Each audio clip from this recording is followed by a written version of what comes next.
ధనాకర్షణ యంత్రం. చూడండి, కనిపిస్తుంది, ధన ఆకర్షణ మహాలక్ష్మి యంత్రం. ఇది పూజ చేసి వేరే వాళ్ళకు పంపిస్తున్నాను ఈరోజు. ఇది అత్యంత శక్తివంతమైనది. కొందరు తెలియక ఏం చేస్తారంటే ఏదో షాపులో ఇలాంటి యంత్రాన్ని తెచ్చి మనం పూజ గదిలో పెట్టుకొని పూజిస్తుంటారు. అలా పని చేయదండి. దీన్ని మనకు తెలిసిన గురువుల దగ్గర, బాగా అనుభవం ఉన్న గురువుల దగ్గర పూజ ప్రతిష్ఠ చేయించాలి. అప్పుడే ఇందులో ప్రాణం అనేది ఉంటుంది, ఒక దైవత్వం అనేది ఉంటుంది.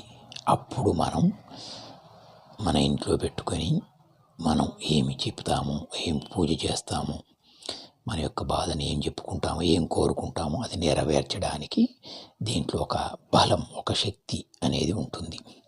ఇది ధనాకర్షణ యంత్రం. శుభం. మీకు కావలసిన వారు నాకు ఫోన్లో సంప్రదిస్తే మీకు కొరియర్ ద్వారా పంపిస్తాము.